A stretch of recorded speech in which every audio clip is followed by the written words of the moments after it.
Sean muy bienvenidos. Una de las interrogantes que ha quedado también como un misterio, ¿por qué será? ¿Por qué no entendemos todos la Biblia de la misma manera? ¿Por qué hay diferentes interpretaciones? Y no solamente entre la iglesia del Señor en comparación con el sectarismo, inclusive entre la hermandad, aún entre hermanos conservadores. Bueno, hay varias razones. Yo voy a presentar en esta tarde 7 razones y queremos ver en estas razones cuál de ellas, ¿verdad?, tiene más fuerza. Hay una cosa que el Señor enseñó en el libro de Juan, en el capítulo 17, Juan, capítulo 17, en el verso 20. Dice así, Juan 17, el verso 20. Mas no ruego solamente por estos, sino también por los que han de creer en mí por la palabra de ellos, para que todos sean uno, como tú, oh Padre, en mí y yo en ti, que también ellos sean uno en nosotros, para que el mundo crea que tú me enviaste. La gloria que me diste yo les he dado, para que sean uno, así como nosotros somos uno. Yo en ellos y tú en mí, para que sean perfectos en unidad, para que el mundo conozca que tú me enviaste y que los has amado a ellos como también a mí me has amado. En este capítulo 17 de Juan, nuestro Señor Jesucristo termina la conversación que tuvo con sus apóstoles con una oración. Pero en esta oración el Señor apela a la unidad, a que todos los que creyesen por la predicación de los apóstoles mantuvieran esa unidad.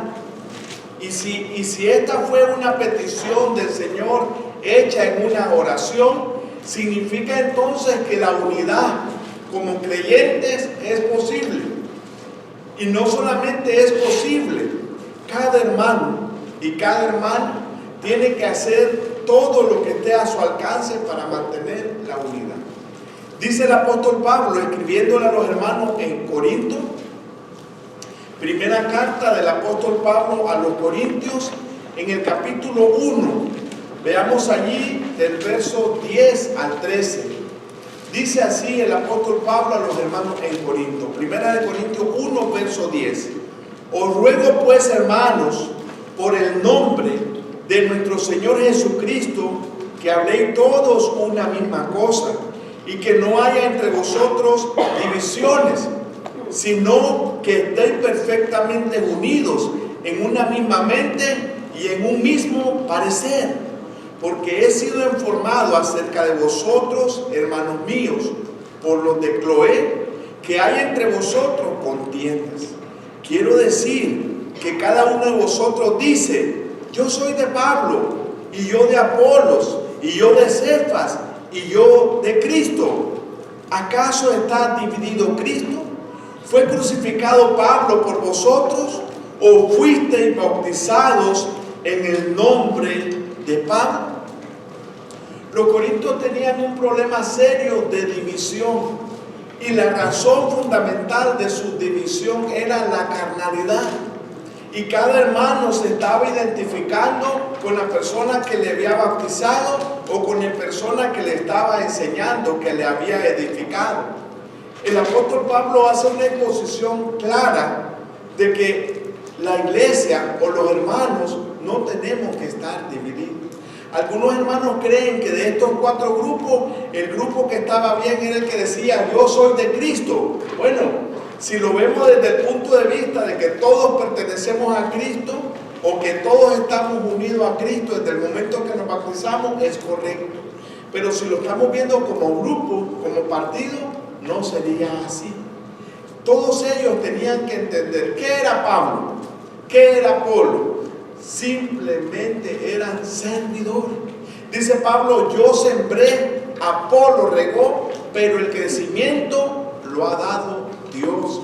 Y nunca tenemos que olvidar eso, hermano. No importa el talento que usted tiene. Si usted tiene el talento de presidir, si usted tiene el talento de cantar, tiene buena voz, si usted tiene el talento de exponer la palabra de Dios, el talento de servir, cualquier talento, usted lo va a usar para la gloria de Dios y para la edificación de la iglesia, para la edificación de todos como iglesia, como hermanos.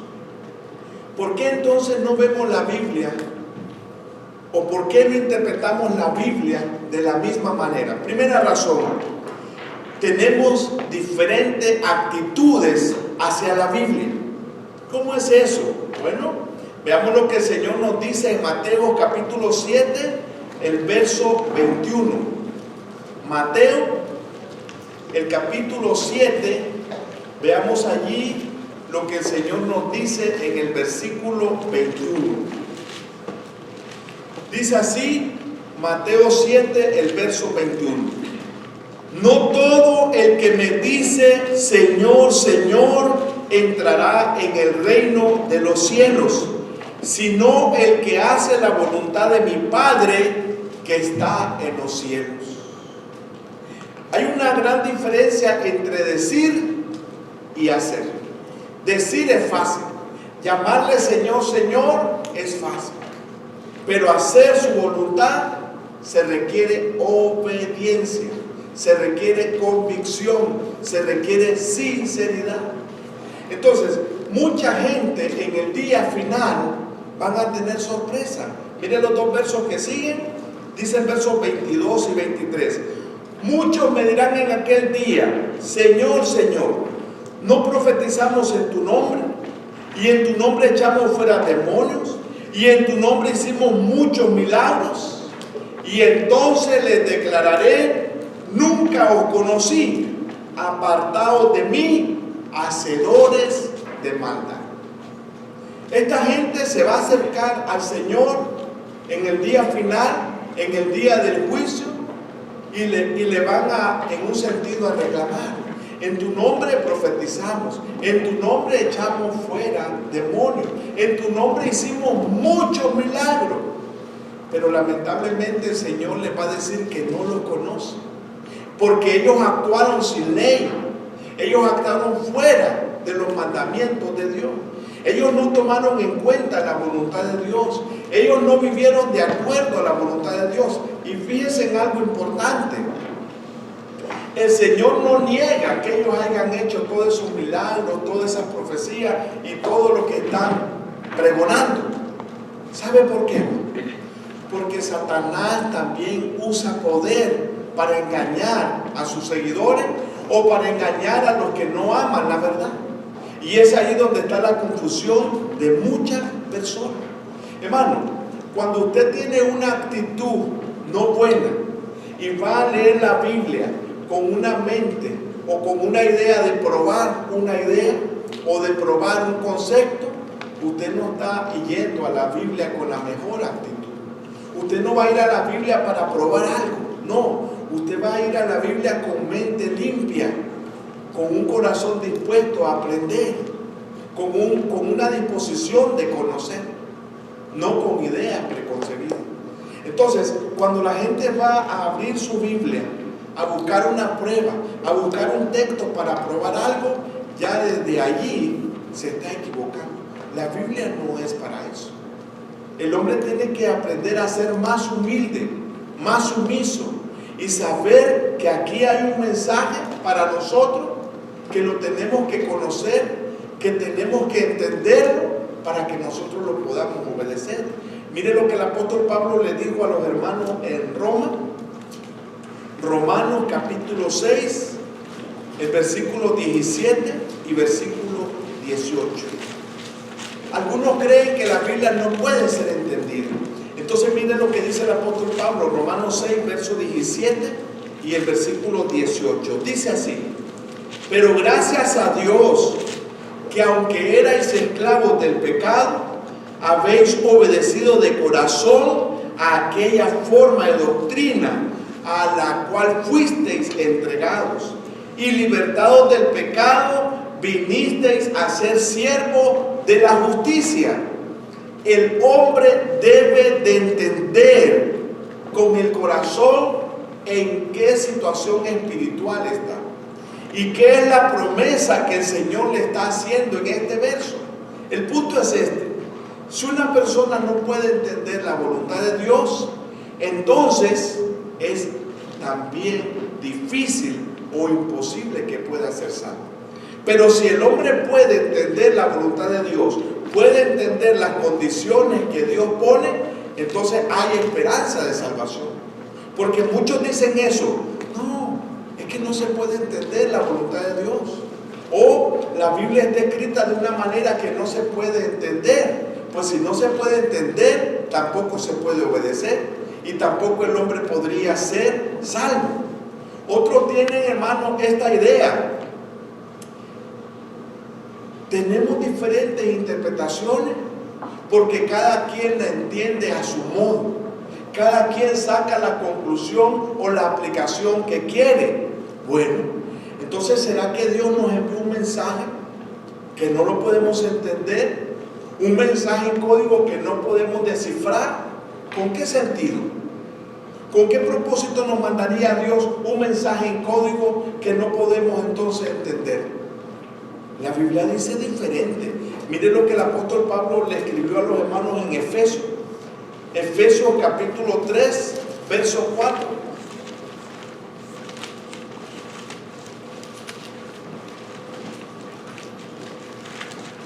Dice Efesios 3, verso 4. Leyendo lo cual podéis entender cuál sea mi conocimiento en el misterio de Cristo. Dice el apóstol Pablo: leyendo se podía llegar a un conocimiento, se podía entender qué grande era el conocimiento del apóstol Pablo. El apóstol Pablo escribió de los 27 libros del Nuevo Testamento, escribió la mitad más uno, y nosotros nos podemos quedar admirados. Qué gran conocimiento haber tenido el apóstol Pablo. Y es cierto, pero en este verso él nos dice que si nosotros vamos a la Escritura y leemos, analizamos, pensamos, podemos llegar al conocimiento que él tenía. Esa es la esperanza que nos está dando este verso. Entonces es un mensaje de Dios que sí lo podemos entender y que tiene que marcar la diferencia. ¿Con qué actitud va usted a la Biblia? ¿Va con la mejor actitud? ¿Va con el deseo de aprender, de conocer? ¿O va con la actitud de probar algo? Otra razón: no interpretamos la Biblia de la misma manera debido a la influencia paternal. Mire, su papá pudo haber sido agricultor, usted no quiere ser agricultor. Si su papá fue cafetalero, usted no quiere ser cafetalero. En muchas cosas, nuestros hijos no nos quieren imitar. Pero cuando usted le trata de lo espiritual, dice: es que mi mamá era católica, mi papá era católico y no lo puedo traicionar. Mi papá era testigo de Jehová y no puedo ir en contra de él. Entonces quieren hablar de lo espiritual o de la religión como una herencia. Y eso no es correcto. Dice Mateo 10, el verso 37. Mateo capítulo 10, el versículo 37 dice así: el que ama a padre o madre más que a mí, no es digno de mí. El que ama a hijo o hija más que a mí, no es digno de mí. Hermano, no puede usted, o amigo, no puede usted poner lo espiritual que se rebaje a una posición de herencia. Tiene que ser algo que usted lo puede adquirir, algo que usted lo puede comprobar, algo que usted lo puede verificar. El apóstol Pedro en su primera carta dio esta advertencia. Primera de Pedro 1, el verso 18. Mire lo que el apóstol Pedro nos enseña. Primera de Pedro 1, el verso 18 y verso 19, dice así, Primera de Pedro 1, 18, sabiendo que fuisteis rescatados de vuestra vana manera de vivir, la cual recibisteis de vuestros padres, no con cosas corruptibles como oro o plata, sino con la sangre preciosa de Cristo, como de un cordero sin mancha y sin contaminación. Nosotros fuimos rescatados por nuestro Señor de lo que nuestros padres nos heredaron. Si nuestros padres fueron idólatras, eso es lo que nos transmitieron. Nos hicieron igual que ellos. Pero ha llegado el momento en que nosotros podemos marcar la diferencia. Y podemos ir a la Biblia, podemos conocer la verdad, podemos abrir nuestra mente y nuestro corazón a la palabra de Dios y cambiar esa mentalidad. No puede ser algo heredado.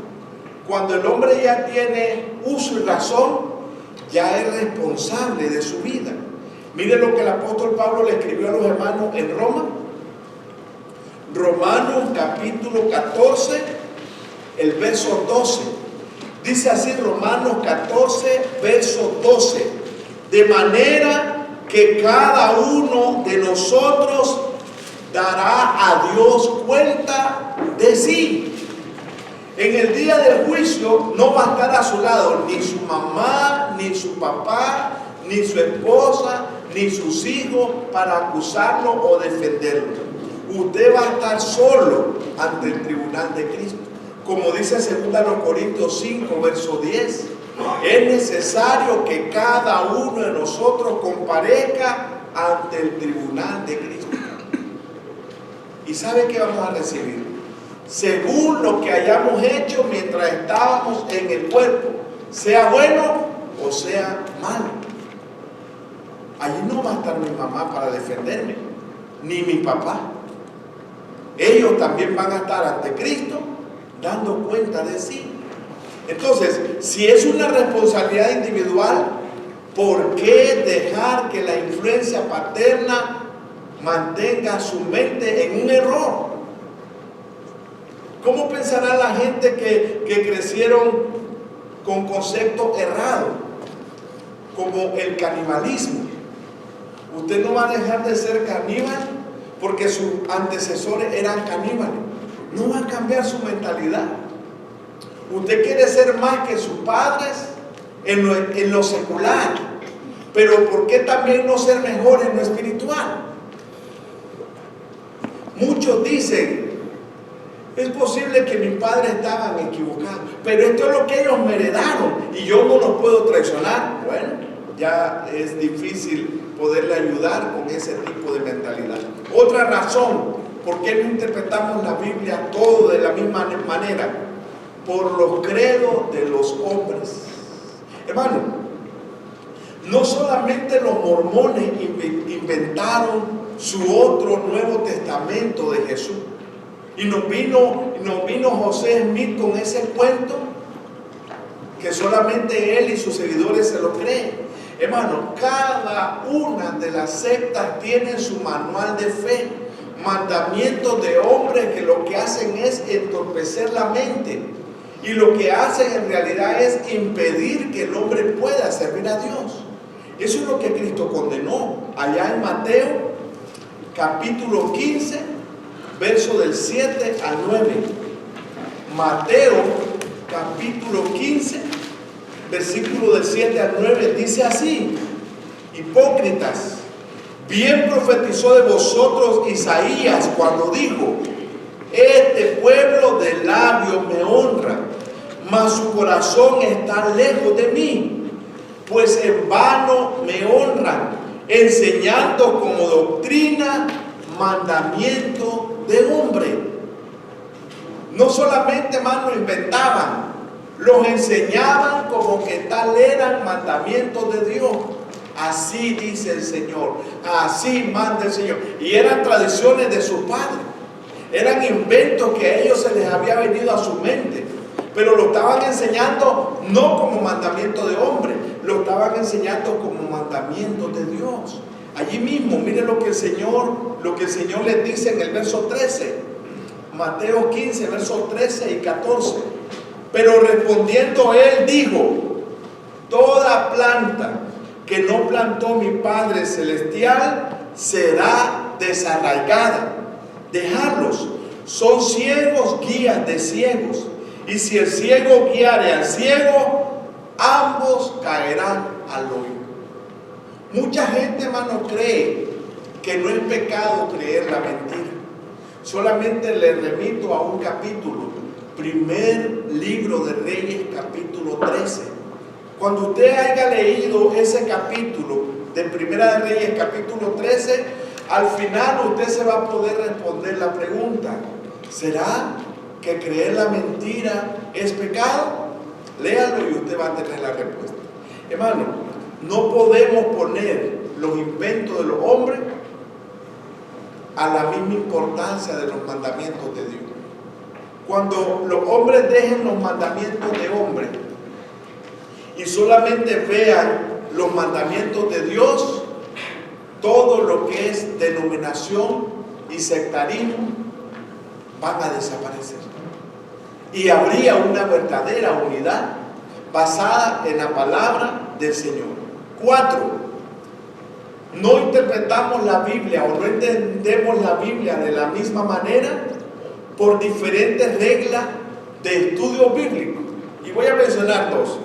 Algunos creen que cualquier práctica en religión es correcta, a menos que la Biblia específicamente lo prohíba.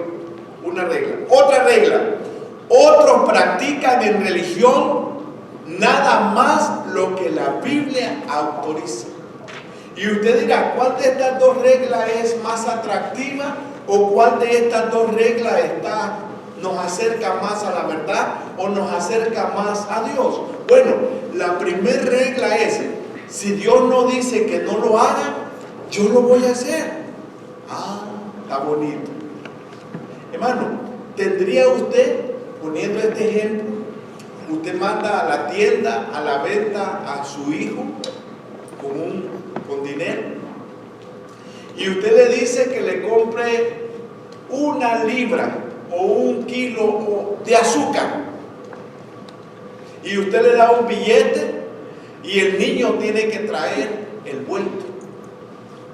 Pero cuando está en la tienda o en la venta, el niño dice: mi mamá o mi papá no me dijo que no comprara esto, no me dijo que no comprara esto, no me dijo que no comprara. Hermano, y viene el azúcar, pero no viene el vuelto. Todo se lo comió. Usted puede preguntarse: ¿fue obediente mi hijo? Y muchos dirán: sí, porque me trajo el azúcar. Sí, pero el vuelto. El niño se escudó en la idea de que usted tenía que decirle no, no, no a todo. Hermano, póngase a pensar, mencionar cada cosa que hay en la tienda y usted decirle al niño solo azúcar, no lo otro, con eso sería suficiente. Pero el niño está usando de astucia. Y muchas personas actúan como este niño. Quieren que Dios le diga no para actuar. Pero Dios no es así. Lo que el hombre tiene que hacer siempre es estar seguro que Dios lo manda. Libro, capítulo y versículo. Así dice el Señor. Miren lo que dice el apóstol Pablo a los hermanos en Corinto. Primera a los Corintios, capítulo 4, el verso 6. Vaya conmigo. Dice Primera a los Corintios, capítulo 4, el verso 6. Pero esto, hermanos, lo he presentado como ejemplo en mí y en Apolos, por amor de vosotros, para que nosotros aprendáis a no pensar más de lo que está escrito, no sea que por causa de uno os envanezcáis unos contra otros. Debemos de aprender a pensar solo en lo que está escrito y no más allá de lo que está escrito. Hay muchas preguntas que hermanos o hermanas hacen o amigos hacen que no tenemos la respuesta. Entonces yo tengo que aprender a decir: Deuteronomio 29, allí le da la respuesta.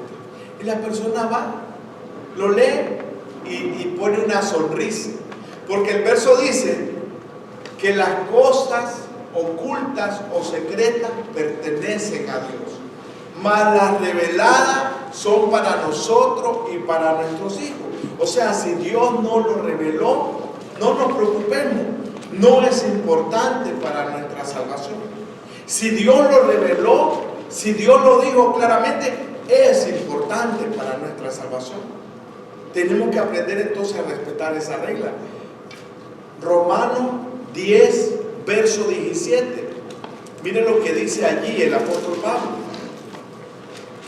Romanos 10, el verso 17 dice así: así que la fe es por el oír, y el oír por la palabra de Dios. ¿Cómo obtiene el hombre la fe?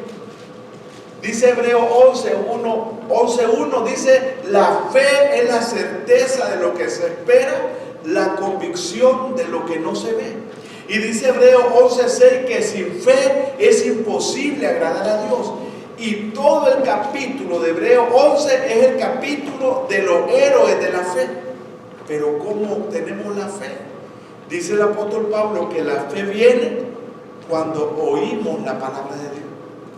La fe justa y correcta es la fe que depende de la palabra de Dios. Pero hay una cosa importante. En Judas 3, al Nuevo Testamento se le llama la fe. Pero esa fe fortalece nuestra fe subjetiva.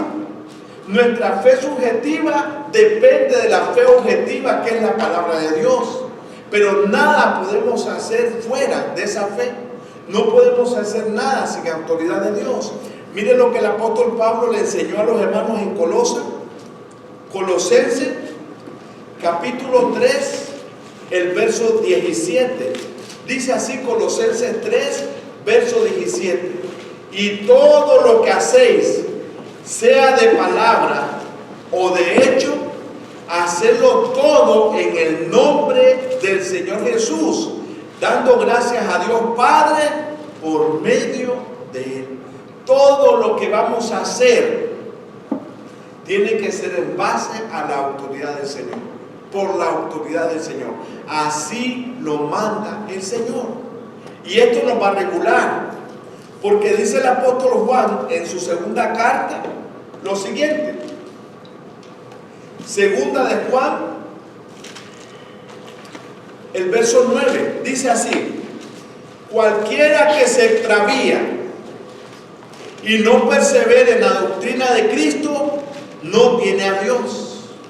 El que persevere en la doctrina de Cristo, ese sí tiene al Padre y al Hijo.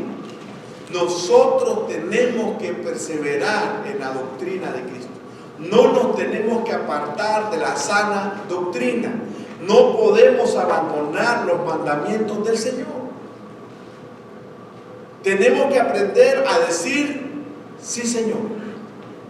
El amén, muchos quieren decir para todo amén, pero el amén significa así sea. Estamos de acuerdo con lo que el hermano pidió. Estamos de acuerdo con la voluntad del Señor. No nos vamos a apartar de sus mandamientos. Hay un camino entonces que es el camino de la fe. Y hay otro camino que es el camino de la opinión. El camino de la fe agrada a Dios, nos acerca a Dios. El camino de la opinión se agrada a usted mismo y agrada tal vez a sus amistades, pero no lo acerca a Dios. Más bien lo aleja de Dios. Usted tiene la opción por cuál camino usted quiere andar, por el camino de la fe o por el camino de la opinión. 5. La Biblia no es dividida correctamente. Y esa es una de las razones por qué no la interpretamos. Recuerdo esto que me pasó. Llegó una señora a visitar a mi abuelita. Y esta señora le estaba diciendo que toda la Biblia era palabra de Dios. Es cierto. Y que toda la Biblia nosotros teníamos que obedecer. Parémonos ahí. le dije yo, siendo un joven y empezando a conocer la palabra de Dios. Es cierto que toda la Biblia es palabra de Dios, pero tenemos que hacer una diferencia. Y la diferencia está en la cruz de Cristo. Todos los libros que se escribieron antes de la muerte de Cristo no son para nosotros. Eran para los israelitas, eran para los judíos.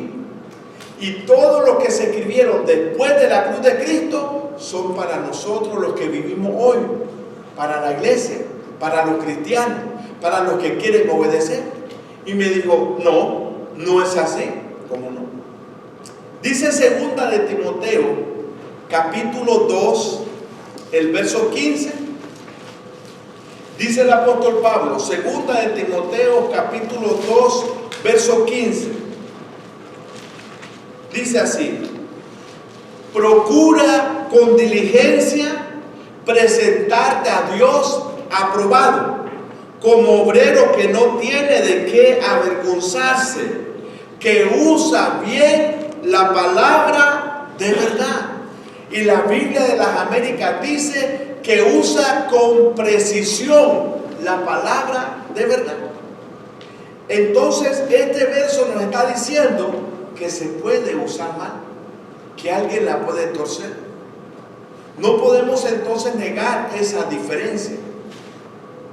El primer tema que yo siempre quiero estudiar con las personas que nos dan la oportunidad para conocer más de Cristo y de su palabra es un tema que se titula Haga la diferencia. Y solamente le digo, usted tiene que hacer la diferencia entre los dos pactos.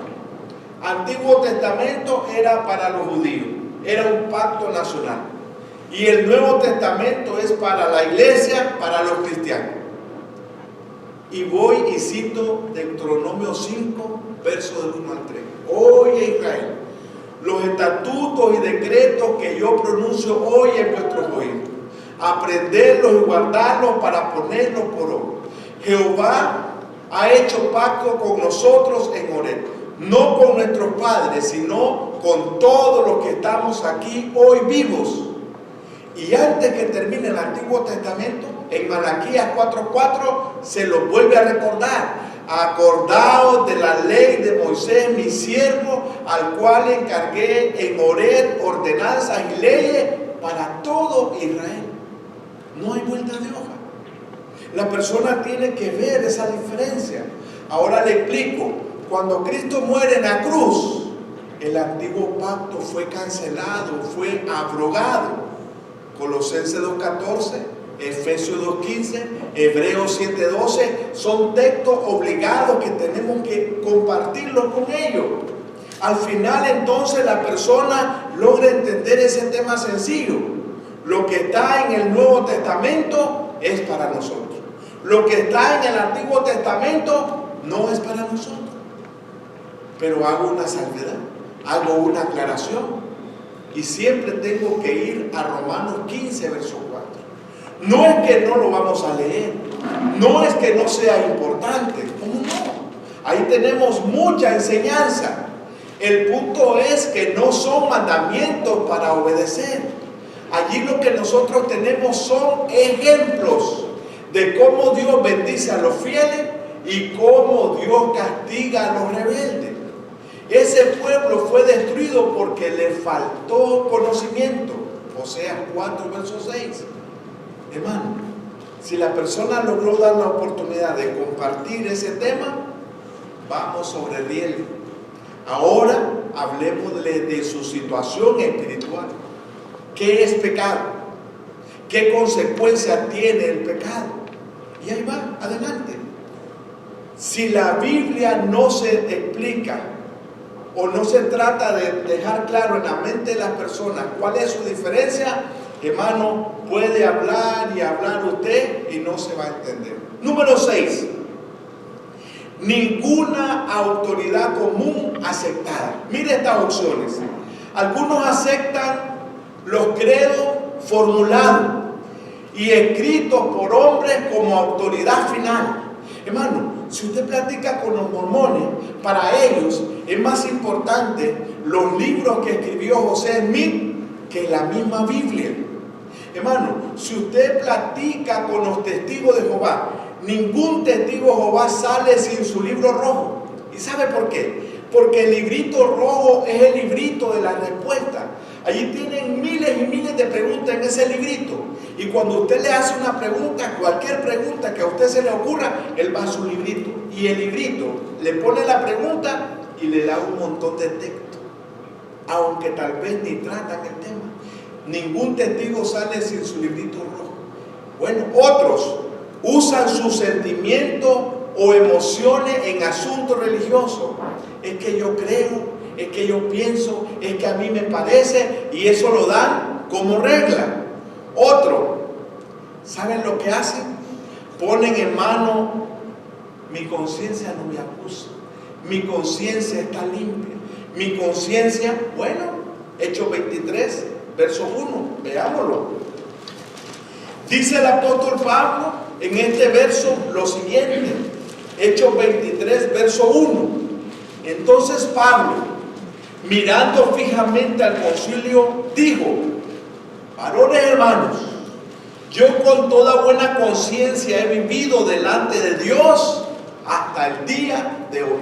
Dice Pablo que él tenía una conciencia limpia. Ajá, pero andaba siguiendo a los hermanos, andaba haciendo blasfemar a los hermanos, andaba arrastrando a los hermanos, andaba azotando a los hermanos y andaba encarcelando a los hermanos. Y su conciencia no le acusaba. Él creyó que era su deber luchar contra esta secta y su conciencia no le acusaba. La conciencia no es guía seguro. Si usted quiere usar su conciencia, a ver qué dice su conciencia, puede estar muy equivocado como lo tuvo el apóstol Pablo. Y número 7, en realidad la Biblia es difícil de entender. Yo ni pierdo el tiempo, porque leo y no entiendo. Leo y no entiendo. Bueno, sí es cierto que hay algunas cosas difíciles de entender. Dice el apóstol Pedro en su segunda carta, veámoslo. Segunda de Pedro, capítulo 3, verso 15 y verso 16, lo siguiente. Dice así, segunda de Pedro 3, verso 15. Y tened entendidos. Y tened entendido que la paciencia de nuestro Señor es para salvación, como también nuestro amado hermano Pablo, según la sabiduría que le ha sido dada, os ha escrito. Casi en todas sus epístolas, hablando en ellas de estas cosas, entre las cuales hay algunas difíciles de entender, los cuales los indoctos e inconstantes tuercen, como también las otras escrituras, para su propia perdición. Una cosa es difícil, pero otra cosa es imposible. Difícil significa que usted tiene que investigar más, usted tiene que preguntar más, usted tiene que indagar más, pero es posible que llegue a la respuesta, llegue a la conclusión. Imposible es que usted haga lo que haga, no lo va a poder entender. Pedro está diciendo difícil, no imposible. Estoy seguro que el apóstol Pedro se refería a la carta como por ejemplo a los romanos, la carta a los gálatas y las cartas a los colosenses. Son las 3 cartas respetadas del apóstol Pablo. Son 3 cartas en las cuales tenemos que ocupar más tiempo, más paciencia, pero podemos llegar al entendimiento. Un capítulo que muchos quieren evitar es Romanos capítulo 7. ¿Está hablando de Pablo como cristiano o está hablando de Pablo como inconverso cuando era Saulo de Tarso? Y allá, al final del capítulo, hay una luz, especialmente en el verso 24 y 25. Miserable de mí, ¿quién me podrá librar de este cuerpo de muerte? Y después viene la esperanza. Gracias doy a Dios por Jesucristo. Sí hay esperanza, sí se puede entender, aunque sea un poco más difícil. ¿Cómo podemos pues entender la Escritura de la misma manera? Primero, estudien, no se canse de estudiar. Segundo, estudie con mente abierta para aprender, para conocer. Tercero, cuando estudie algún libro o algún pasaje, trate de entender todo lo que pueda, todo lo más fácil. Si hay algo difícil y que ya no puede, apúntelo. Pregunte a otro hermano, consulte con otro hermano. 4. Tome en consideración que cada asunto en la Biblia estudiado tiene siempre un contexto. No puede sacar usted un texto fuera de su contexto, porque lo que estará haciendo es un pretexto. Cada libro fue escrito como carta. Aunque ahora estén divididos en capítulos y en versículos, muchas veces creemos que con sacar un versículo, ese versículo no es independiente. Ese versículo pertenece a un cuerpo, pertenece a un total. Estudie la Biblia respetando su contexto. Parta de los pasajes fáciles y ellos van a explicar los pasajes difíciles. Muchos hermanos quieren ya de prima a primera, explíqueme Apocalipsis 2:10. No es fácil. No es fácil Apocalipsis 2:10. Explíqueme Apocalipsis 2:4 y explíqueme.